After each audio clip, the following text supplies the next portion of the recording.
ये next identity जो है ये थोड़ी सी लंबी आइडेंटिटी है। अच्छा, तो ये जो आइडेंटिटी है दिस इज 8 आइडेंटिटी हुई।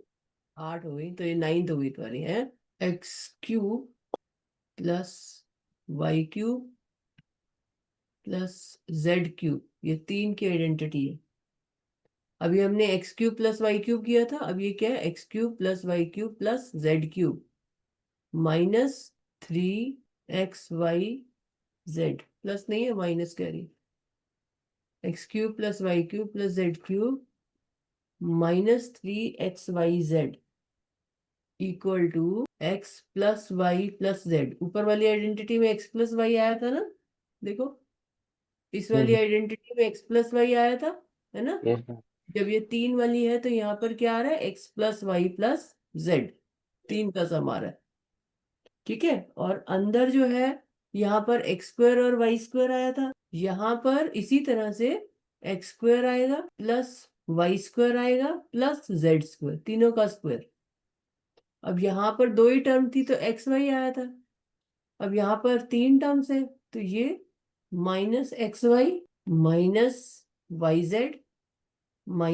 -xz।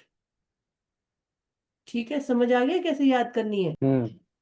हाँ, और लेकिन यहाँ पर ये जब हम ओपन करते हैं, इनको मल्टीप्लाई करते हैं तो हमारे पास एक टर्म आती है 3xyz, तो वो टर्म को हमने -3xyz जो है यहाँ पर लिखा हुआ है। तो x cube plus y cube plus z cube -3xy, वहां पर नहीं था 3xyz कुछ भी, लेकिन इसमें ये भी टर्म जनरेट होती है। तो x cube plus y cube plus z cube -3xyz equal to इनका प्रोडक्ट। ठीक है, तो इसको तुम्हें लर्न करना है, क्लियर है। हाँ। अगर ब्रैकेट को खोल के ये सारा मल्टीप्लाई करोगे तो ये तुम्हारा x cube plus y cube plus z cube -3xyz answer आ जाएगा। फिर सारी टर्म्स ओपन करेंगे और करके देखना, ये जो राइट हैंड साइड है, ये सारी टर्म्स को एक्स से फिर वाई से फिर जेड से ऐसे मल्टीप्लाई करके सिंप्लीफाई करोगे तो ये लेफ्ट हैंड साइड आ जाएगी। ठीक है, समझ आ गया। तो यस इसको, सर। तो अब इसके ऊपर बेस्ड क्वेश्चन है, जैसे factorise 8x³ plus y cube plus z cube -24xyz। ठीक है, तो क्वेश्चन है इसको फैक्टराइज करो, 24 नहीं -6xyz। तो पहले तो इसको इस फॉर्म में हमें देखना पड़ेगा, ये इस फॉर्म में है कि नहीं, लेफ्ट हैंड साइड बन रही है कि नहीं। तो 8x³ किसका क्यूब होता है, 2 का 2x। तो 2x का क्यूब हो गया ये, plus y cube plus z cube. अब ये 3xyz बन रहा है, क्या चाहिए हमें, 3 इंटू, 2 इस टर्म क्या चाहिए, 3 इंटू एक्स की जगह क्या है हमारे पास, 2x। 2x, 3 into 2x into y into z. ठीक है, तो ये बन रहा है हमारा 3 इंटू 2x। ठीक है ना, 6 3 इंटू 2 होता है, तो 3 into 2x into y into z. ठीक है, तो हमारी ये लेफ्ट हैंड साइड ये पूरी बन गई, x³ plus y cube plus z cube -3xyz। हाँ। तो अब आइडेंटिटी अप्लाई करो, ऊपर वाली क्या आएगा, फर्स्ट ब्रैकेट जो है x plus y plus z, इसकी जगह क्या बस है। हाँ, मैंने इसको अपनी 3 इंटू 2x इंटू वाई है ना लिखा है ये वाला, पर इतना तो फॉर्मूला में है ही नहीं। ये इस जगह। देखो ना, ये फॉर्मूला में देखो, ये लेफ्ट साइड दिख रही है, हाँ। तो इसमें क्या है, 3 into x into y into z, है ना। ये वाला नहीं है। तो राइट। हमारा x की जगह क्या है यहाँ पर, एक्स की जगह हमारे हम्म, एक्स की किसका जगह हमारे क्यूब पास है, 2x। 2x का, तो हमें 3 इंटू 2x के चाहिए होगा ना। 6 बनाना है। हाँ, तो 6 की जगह लिख दिया ना 3 इंटू 2x। हम्म। रोहन, ये सर। क्या डाउट है बेटा। ये मेरे को लगा ना ये वाला फॉर्मूला, ये जो राइट साइड में। हाँ, तो राइट साइड तो आंसर में आएगी ना, लेफ्ट साइड हमें दे रखी है, हमें इसको फैक्टराइज करना है। तो इसको फैक्टराइज करने के लिए पहले हम राइट साइड बनाने के लिए पहले इसको इस फॉर्म में तो लिखें। क्या मतलब पहले ये करना है फिर दूसरी बार उसको। पहले ये तुम्हारी जो आइडेंटिटी है क्या है, a³ plus b³ plus c³ -3abc, ये है ना। हाँ। दिस इक्वल टू किसके है, a cube plus b cube plus c cube minus 3abc किसके इक्वल आया? एक्स प्लस वाई जेड की। तो a plus b plus c आएगा, और क्या आएगा? X a square hmm plus y square b square plus c और square minus a b minus minus b c b minus c. B c. ठीक है, तो मैम ले बेसिक थोड़ी ये है। आइडेंटिटी अप्लाई करने से पहले तुम्हें ये तो देखना पड़ेगा कि लेफ्ट साइड है कि नहीं तुम्हारे पास। लेफ्ट साइड होगी तभी तो राइट हैंड साइड लिख सकते हैं हम। तो हम ये देख रहे हैं कि ये हमारा a cube plus b cube plus c cube minus 3abc है भी या नहीं है? समझ आ रही है नहीं? Yes sir. आइडेंटिटी अप्लाई करने के लिए ये जो लेफ्ट हैंड साइड है ये तो होनी चाहिए ना तुम्हारे हाथ में, तभी तो राइट हैंड साइड लिखोगे वहां से। तो हमने देखा ये हमारा 2x का क्यूब बन रहा है, ये वाई क्यूब बन रहा है, ये जेड क्यूब बन रहा है, तो ये 3abc बनना चाहिए। तो इसको हमने देखा 3 × 2x × y × z, ये होता है 3abc। तो हाँ 6 को हम 3 × 2 लिख सकते हैं, तो हमारा ठीक है 3abc बन रहा है। अब हम ये आइडेंटिटी लगाएंगे। तो पहले हमें लेफ्ट हैंड साइड हमारे हाथ में होगी तभी राइट हैंड साइड में जा सकते हैं हम। क्या बनेगा अब ये? लगाओ आइडेंटिटी, रोहन आइडेंटिटी लगाओ, क्या बनेगा? कौन सी वाली? यही a cube plus b cube plus c cube minus 3abc। 2x hmm plus y hmm plus z hmm bracket, फिर a 2 square 2x square 2x square, हाँ। Plus y square hmm plus z square hmm minus 2x multiply by y z square minus a b, हाँ 2xy आगे। Minus 2x minus hmm z multiply z z 2xz, हाँ। Minus z square z minus minus z z और z और y। तो minus y z. ठीक है, तो ये फैक्टराइज हो गया हमारा, आ गया answer 2x plus y plus z multiply हो गई ना दो terms, into 4x square plus y square plus z square minus 2xy minus 2xz minus y z. ठीक है, समझ आ गया ये क्वेश्चन? मैम लास्ट में वाई जेड की लिखा। वाई जेड क्यों नहीं लिखेंगे? ये ही है ना? X y y z x z तीन टर्म्स है ना। हम्म। ऑर्डर में फर्क नहीं पड़ता, इसने एक्स वाई और एक्स जेड पहले लिख दी और वाई जेड बाद में लिख दी। अच्छा। ये तीन है ना, तो कोई भी आगे हम्म। पीछे लिख तो उससे फर्क नहीं पड़ता ना। हाँ, मैं कंफ्यूज हो गया। हाँ ठीक है, यस मैम। समझ आ गया। हम्म।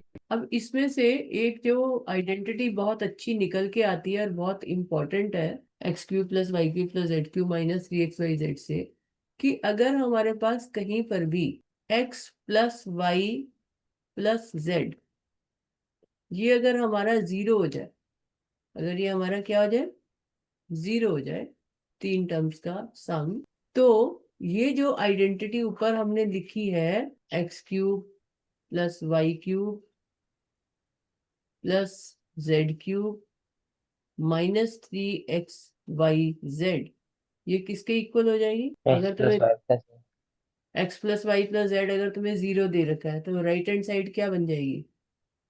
जीरो। जीरो बन जाएगी, है ना। जीरो हम्म। इससे मल्टीप्लाई होगा तो जीरो बन जाएगी। तो ये हमारे पास एक रिजल्ट आ गया, if x plus y plus z equal to zero then x cube plus y cube plus z cube minus 3xy z equal to zero. समझ आ गई? हम्म। तो इसका मतलब हम इसको ऐसे भी याद करते हैं, that is if x plus y plus z equal to zero then x cube plus y cube plus z cube equal to 3xy z। ये जो माइनस 3xy z है इसको राइट साइड पे दे दो। तो प्लस कर दो। अगर कहीं पर x plus y plus z zero होता है तो इसकी value x cube plus y cube plus z cube की वैल्यू क्या बन जाती है? 3xy z। और ये तुम्हें लर्न करना है, इसके ऊपर बेस्ड क्वेश्चन तुम्हारे पेपर में आएगा ही। समझ में आ गया क्या कह रही है? तो मैं इसके वो ऊपर कैसे आएगा वो क्वेश्चन? क्या वो वाला क्वेश्चन कैसे आएगा? क्वेश्चन बता रही हूँ ना। पहले आइडेंटिटी याद करो अपने मन में कि अगर x plus y plus z 0 है तो x cube plus y cube plus z cube equal to 3xyz होगा। अब जैसे मैं तुमसे पूछूं कि इसकी वैल्यू क्या होगी, 5 cube minus 2 cube plus minus 3 cube, ठीक है? हम्म। तो इसकी वैल्यू तुम्हें निकालनी है। अब यहाँ पर x तुम्हारा क्या है 5 और y, -2 तो 5 माइनस 2 और z कितना है? -3 तो अब इसका सम कितना आएगा? 5 माइनस 2 माइनस 3 कितना होता है? 0 आएगा। 0 आ रहा है ना? तो हम्म। हम यहाँ पर ये लिखेंगे कि 5 - 2 - 3 इक्वल टू 0। ठीक है, ये हमें निकालना है। तो इसका मतलब 5 cube plus -2 cube plus -3 cube equal to 3 × कितना है हमारा 5, हम्म। 5 कितना है -2 और z कितना है -3। तो 3, this is equal to 3xyz identity के हिसाब से। तो ये कितना बनेगा? 125 25 इंटू, आगे करो, लेफ्ट हैंड 25 साइड वाला। अच्छा। राइट साइड में 25 × 6। तो 25 × 6 कितना हुआ? 15 × 6, 15 × 6 हुआ। तो 15 × 6 कितना हुआ? 90। ठीक है, समझ में आया कैसे आइडेंटिटी यूज हुई है? हम्म। कि अगर हमारा x plus y plus z 0 है और हमें इसकी वैल्यू निकालनी है x cube plus y cube plus z cube की, तो हम सारे क्यूब ना निकाल के सीधा 3 × x × y × z से कर लेंगे। ठीक है, हम्म। तो अब आइडेंटिटी यूज करो। ये क्या है? X cube plus y cube plus z cube. अब यहाँ पे देखो x plus y plus z 0 आ रहा है, x plus y plus z कितना आ रहा है? 32 -15। -15 -17 कितना आ रहा है? कितना आएगा? हाँ, 0 आ रहा है। 0 आ रहा है। तो अब आइडेंटिटी के हिसाब से 32 क्यूब प्लस -15 का क्यूब प्लस -17 का क्यूब इक्वल टू किसके होगा? क्या होगी इसकी 3 value? Multiply 3 3 multiply multiplied 3 multiplied, Rohan बोलो। Rohan, Yes, sir. हाँ बोलो क्या आएगा? 3 मल्टीप्लाइड, आइडेंटिटी लगाओ, x plus y plus z 0 है तो दिस इक्वल टू क्या आएगा? ये बी कौन सा है? हम्म ये बी। अच्छा, ठीक है, ये ठीक है। ये हाँ, आइडेंटिटी लगाओ ना। हाँ, 3। हम्म उसके बाद 32 हम्म मल्टीप्लाई 15 -15, -15। बाद फिर मल्टीप्लाई -17। हम्म तो अब ये मल्टीप्लाई करके जो आंसर आएगा वो तुम्हारा आंसर होगा, ठीक है ना? इन सबका हम्म। क्यूब निकालने में तो बहुत टाइम चला जाएगा, 15 का क्यूब, 17 का क्यूब, 32 का क्यूब। और ये मल्टीप्लाई हम जल्दी कर सकते हैं, तो मल्टीप्लाई करो इनको, 3 × 32 × 15 × 17। मेरा 24480 आ रहा है। 242। नहीं नहीं नहीं, 24480। और प्लस माइनस का भी ध्यान रखना है, देखो ये नेगेटिव है, ये नेगेटिव है, दो टर्म्स नेगेटिव है तो पॉजिटिव हो जाएगा ना। और हम्म। ये सारी तो पॉजिटिव है ही है। अगर मान लो इनमें से एक ही टर्म नेगेटिव होती तो आंसर माइनस में आता। रोहन तुम्हारा क्या आंसर आ रहा है? मेरा ये कहते हैं 24480 प्लस का। सेम आ रहा है। पता है? कर लोगे अभी इस टाइप के क्वेश्चन? Yes ma'am. समझ आ गया? हम्म। ये करो, क्या आएगा? 0 आ रहा है। क्या 0 आ रहा है? X plus y plus z. 0 आ रहा है। हाँ, तब आइडेंटिटी लगाओ, तो ऐसे लिखोगे x plus y plus z equal to 0। तो एक्स क्या है हमारा? एक्स है 5, वाई है 4। जितना लिख के करोगे ना उतना आइडेंटिटीज याद होंगी। जेड क्या है? -9। तब यहाँ पे लिखो x cube plus y cube plus z cube equal to 3xyz। ठीक है ना? तो ऐसे लिखो, 540 माइनस का। This equal to, so this implies 5 cube plus 4 cube plus -9 का इक्वल टू 3 इंटू, हाँ रोहन क्या आया तुम्हारा answer? 5 cube plus 4 cube plus -9 cube, 5 plus 4 -9 कितना बनता है? 9 0 0। तो फिर आइडेंटिटी के हिसाब से आंसर किसके इक्वल होगा? 0 हम्म 0 इनका ये 0 है ना। 5 cube plus 4 cube plus -9 cube किसके इक्वल होगा? अगर x plus y plus z 0 है तो x³ + y³ + z³ क्या होता है? मतलब कि 5x प्लस 4 तो वो तो 0 हुआ ना, तो हाँ, तो इनके क्यूब का सम किसके इक्वल होता है? क्यूब का सम। ये ये क्वेश्चन के अंदर मैंने आइडेंटिटी लिखी नहीं है ये। हाँ हाँ। तो x³ + y³ + z³ किसके इक्वल अच्छा। लिखा है हमने? ओ 5 3 इंटू 5। तो ये तुमने याद क्यों नहीं किया? अभी तो मैंने तुम्हें कहा याद करो। x + y + z हमारा 0 आ रहा है ना। हाँ हाँ। तो फिर इनके क्यूब का सम जो है वो इक्वल टू 3xyz होता है। तब अप्लाई करो, this equal to 3 × 3 into 5 5। Into 4 hmm into -9। हाँ, तो मल्टीप्लाई करो। गौरव तुम्हारा क्या आया? माइनस का 540। रोहन हम्म तुम्हारा क्या आया? माइनस का 540 ही आएगा क्योंकि उसमें तो माइनस। तो समझ आया तुम्हें? नहीं समझ आया गौरव? हाँ। रोहन? आ गया। हम्म हाँ हाँ। चलो अच्छा, अब ये क्वेश्चन है 15th। Give possible expressions for the length and breadth of each of the following rectangles in which their areas are given। तो हमें एरिया दे रखा है 25a² माइनस 35a + 12। ठीक है। तो किसी रेक्टेंगल का एरिया ये है, तो हमें इसकी लेंथ और ब्रेड्थ निकालनी है। तो क्या कर सकते हैं? क्या लेंथ और क्या ब्रेड्थ हो सकती है? एरिया क्या होता है किसका? रेक्टेंगल का? L × B। पहले मैं सिंपल क्वेश्चन देते हैं तुम्हें। मान लो एरिया ऑफ रेक्टेंगल जो है, एरिया ऑफ रेक्टेंगल, ठीक है, तुम्हें कहीं पर दे रखा है इक्वल टू 60। और मैं तुम्हें कहूँ इस एरिया की लेंथ ब्रेड्थ बताओ, तो इस रेक्टेंगल की लेंथ ब्रेड्थ बताओ। तो रेक्टेंगल की लेंथ ब्रेड्थ क्या हो सकती है? 60 जो है वो एरिया दे रखा है। तो what could be length and breadth of rectangle? इसका मतलब length into breadth equal to 60। ठीक है ना। हम्म तो अब लेंथ और ब्रेड्थ क्या हो सकती है? एल और बी क्या हो सकता है? क्या पॉसिबल हो सकता है? कुछ भी आंसर बोलो जिससे कि 60 आए। कौन से दो नंबर्स का प्रोडक्ट 60 होता है? 30 और 20 को मल्टीप्लाई करेंगे। 30 और 20 हो सकता है। रोहन तुम बताओ क्या हो सकता है लेंथ और ब्रेड्थ अगर एरिया 60 है तो? कोई बंदा कहीं, मेरा जो घर का वो है बालकनी, उसका एरिया 60 है, और तो उसका लेंथ ब्रेड्थ क्या हो सकता है? लेंथ ब्रेथ होगा हम्म 30 30 30 30। 30 30 60 होता है product. Area length into breadth होता है, लेंथ ब्रेड्थ होता है? एरिया क्या होता है? लेंथ मल्टीप्लाइड बाय ब्रेड्थ या length plus breadth? Length into breadth. तो फिर 30 30 कैसे होगा? 10 वो क्या कहते हैं 10 और हम्म 10 और 10 और 6 6। 6, ठीक है ना, 60 हो गया।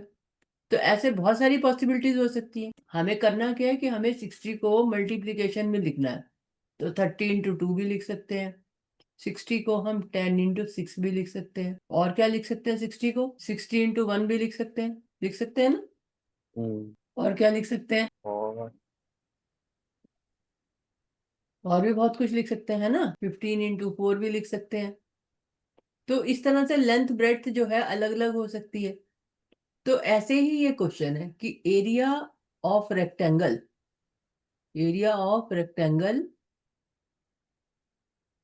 Equal to 25a² minus 35a + 12। तो हमें इसकी लेंथ ब्रेड्थ निकालनी है। तो अब हम इसमें इसको हमें प्रोडक्ट फॉर्म में लिखना है। तो कैसे लिखें? मतलब हमें इसको क्या करना है? फैक्टराइज करना है। तो कैसे फैक्टराइज करें? कॉमन लेके। कॉमन कुछ आ रहा है तो बताओ। कॉमन तो नहीं आ रहा, और कैसे फैक्टराइज कर सकते हैं? जब कॉमन नहीं आ रहा होता फिर उसके बाद क्या करते हैं? ये कौन सी डिग्री की पॉलिनोमियल है? सेकंड डिग्री का है ना। तो सेकंड डिग्री हाँ के हाँ, पॉलिनोमियल को कैसे फैक्टराइज करते हैं? स्प्लिट करके। हाँ, स्प्लिट कर, तो स्प्लिट करो, स्प्लिट करो। सम अपन को चाहिए 35, तो सम कितना चाहिए? -35। प्रोडक्ट, अरे हाँ, और प्रोडक्ट, प्रोडक्ट कितना चाहिए? 25 इंटू 12। 300, हम्म 300। 300 आ रहा है। तो अब बताओ, सोचो क्या पॉसिबल वैल्यूज है। रोहन सोचो। ये देखो 25, सबसे पहले तो इसी को चेक करा करो। 25 हाँ इंटू 12 आया ना, हाँ, और 25 और 12 का सम कितना होता है? 37 होता है। तुम्हें चाहिए -35। तो नहीं आएगा। और कुछ ब्रेक करो, फर्दर ब्रेक करो इसको। ये देखो, ये 5 और 4 कंबाइन करो, कितना आया? 20, हम्म और 5 इंटू 3 कितना होता है? 15, 15। और 20 प्लस 15 कितना होता है? 20 और 15 का सम कितना होता है? 35। तो आ गया ना। ठीक है, तो क्या करेंगे? 25a² minus 35a plus 12 equal to, क्या लिखूं 35a की जगह? रोहन तुम बताओ क्या आएगा? माइनस का 20, -28। और तो फिर प्लस का 15। प्लस का क्यों? मुझे अरे हाँ, प्रोडक्ट माइनस का, पॉजिटिव चाहिए, हाँ हाँ दोनों नेगेटिव होने पड़ेंगे ना। हाँ, तो माइनस, माइनस का 15 है। तभी तो 35 बनेगा, दोनों नेगेटिव होंगे तो। हम्म, +12। अब इसमें से क्या कॉमन आ रहा है? 5 और ए, 5a 5, हाँ। कॉमन आ रहा है, तो अंदर क्या आएगा? 5a-4, इसमें 3 आ रहा है दूसरे में। तो -3 लेना पड़ेगा कॉमन ना। हाँ, 5a-4। ये आ रहा है 5a-4।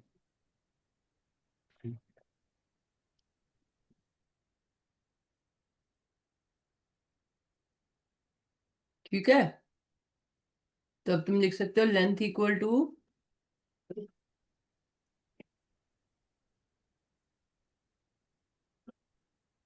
और ब्रेड्थ इक्वल टू 5a-4। ठीक है। इसमें, अगर यहाँ पे कुछ कॉमन आ रहा होता तो हम कॉमन लेके लेंथ और ब्रेड्थ निकाल सकते थे, है ना। हाँ पर कुछ कॉमन नहीं आ रहा है। पर एक चीज जो होती है, जो हमेशा कॉमन होती है, वो क्या होती है? 1 हमेशा कॉमन होता है ना। हाँ, तो हम इसको ऐसे लिख सकते हैं,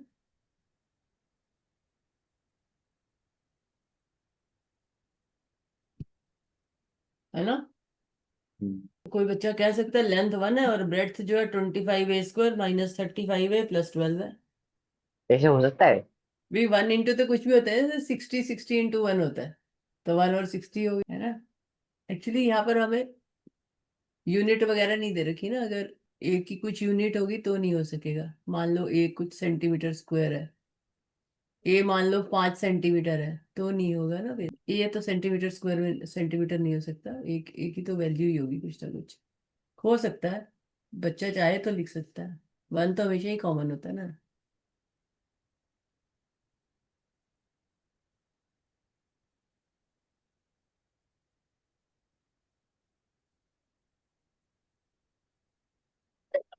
तो पॉसिबल तो है, ए की कोई यूनिट नहीं है, पॉसिबल तो है।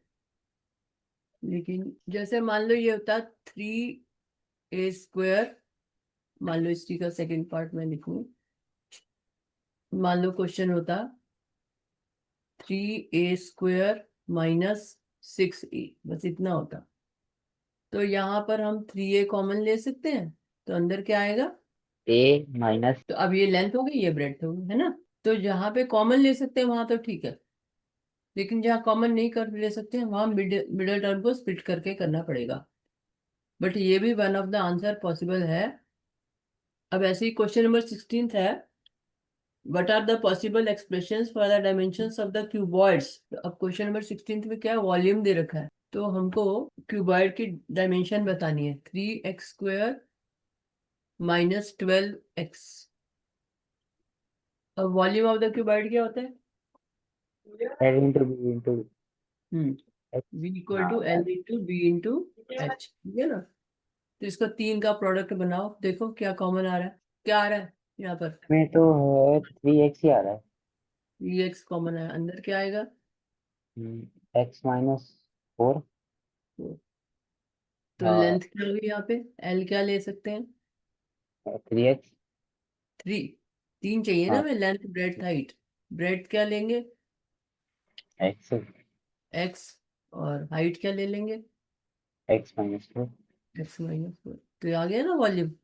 हम्म तो हम लेंथ ब्रेड्थ हाइट जो है वो लिख सकते हैं, ठीक है। हम्म ऐसे ही तुमको वैसा वाला क्वेश्चन भी दिया जा सकता है। मान लो वो कुछ ऐसा दे दे, 12 क्यूब -4 क्यूब -8 क्यूब। अब तुम्हें कहा जाए कि ये है, इसकी लेंथ ब्रेड्थ हाइट बताओ, इतना वॉल्यूम है। अब अगर ये वॉल्यूम इसके इक्वल है, तो हमें आइडेंटिटी से तो पता है ना कि ये वॉल्यूम किसके इक्वल होगा, 12 हाँ -4 -8 किसके इक्वल है, 0 के। 0 होना चाहिए। हाँ तो फिर आइडेंटिटी के हिसाब से ये क्या बनेगा, 12 बाई 3 × 12 × -4 -4 मल्टीप्लाई -8। -8, है ना। तो अब लेंथ ब्रेड्थ हाइट नेगेटिव तो हो नहीं सकती है, माइनस माइनस को मल्टीप्लाई करके हम प्लस कर सकते हैं।